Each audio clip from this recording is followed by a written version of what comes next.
दिल्ली के मुख्यमंत्री अरविंद केजरीवाल शुक्रवार को राजधानी रांची में सीएम आवास में सीएम हेमंत सोरेन से मुलाकात करने आए। इस दौरान उनके साथ पंजाब के मुख्यमंत्री भगवंत मान, दिल्ली से आम आदमी पार्टी के नेता राघव चड्ढा, संजय सिंह, आतिशी और झारखंड से राज्यसभा सांसद महुआ मांझी भी हुई। लगभग 2 घंटे चली इस बैठक के बाद सभी नेताओं ने मीडिया को संबोधित किया। आइए सुनते हैं कि मीडिया को संबोधित करते हुए उन्होंने क्या कुछ कहा।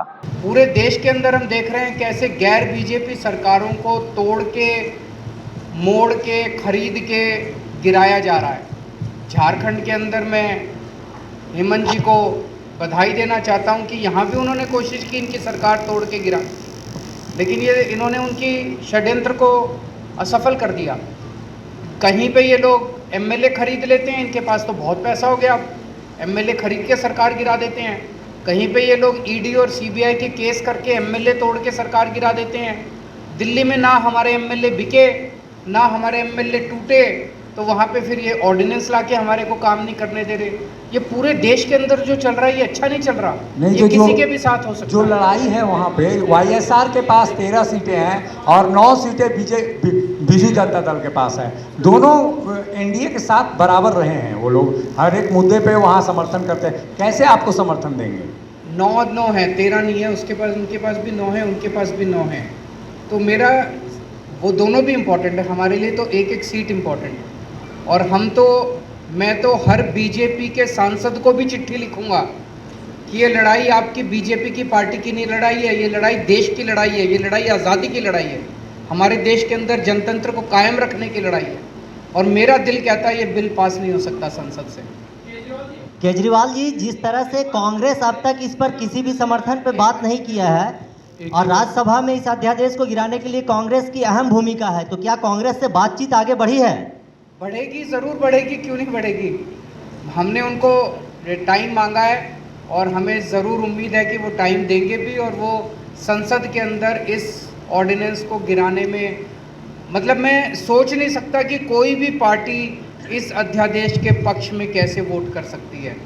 और ये जैसे मैंने कहा, मेरी लड़ाई नहीं है, पूरा देश देख रहा है, पूरा देश देखेगा।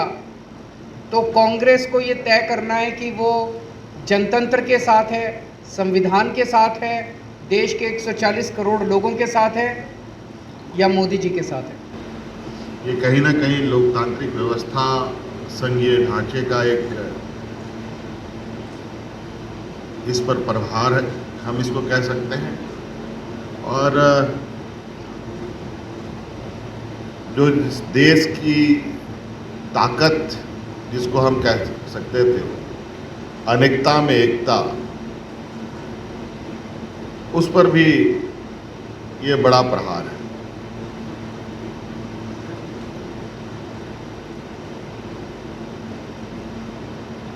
संघीय ढांचे की तो बात केंद्र सरकार करती है, लेकिन कार्य उसके बिल्कुल विपरीत होते हैं। आज बिल्कुल ये स्पष्ट रूप से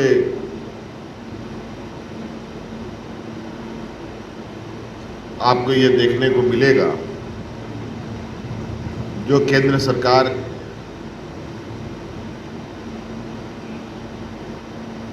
के सहयोगी सरकार नहीं है, उन सभी सरकारों की कमोवेश एक सी स्थिति है।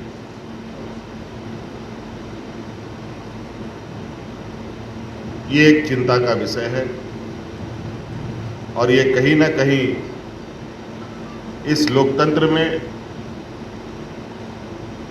आम नागरिक और जनता की भी बहुत बड़ी भूमिका है। विधायक, सांसद, मंत्री, मुख्यमंत्री, प्रधानमंत्री, ये तो एक माध्यम है। आपस की लड़ाइयाँ, छोटी मोटी विचारिक मतभेद चलते रहते हैं, लेकिन जब देश की बात हो तो हमें एक होना पड़ेगा। और मुझे खुशी इस बात की है कि हम जगह जगह गए और सभी लोग इस बात से सहमत हैं कि हम 140, मैं विपक्ष नहीं इसको कहते हम, हम कहते हैं देशभक्त पार्टियां, देशभक्त लोगों को इकट्ठे होना पड़ेगा इस देश की डेमोक्रेसी को बचाने के लिए। जैसा कि माननीय हेमंत सोरेन जी ने कहा था कि बहुत कुर्बानियां देकर हमारे पुरखों ने इस देश को हमें लेकर दिया है, बहुत बड़ी बड़ी कुर्बानियां।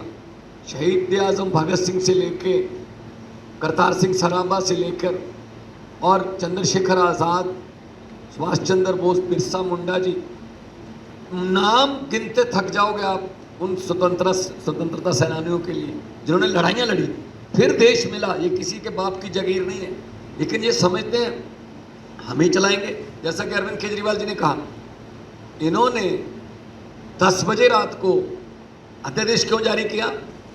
क्योंकि 5 बजे सुप्रीम कोर्ट में छुट्टियां हो गई थी, तो इन्होंने कहा छुट्टियां हो गई, अब 10 बजे अध्यादेश जारी कर दो, सुप्रीम कोर्ट में नहीं जा सकते। तो सुप्रीम कोर्ट की भी नहीं अगर मानते तो किसकी मानेंगे?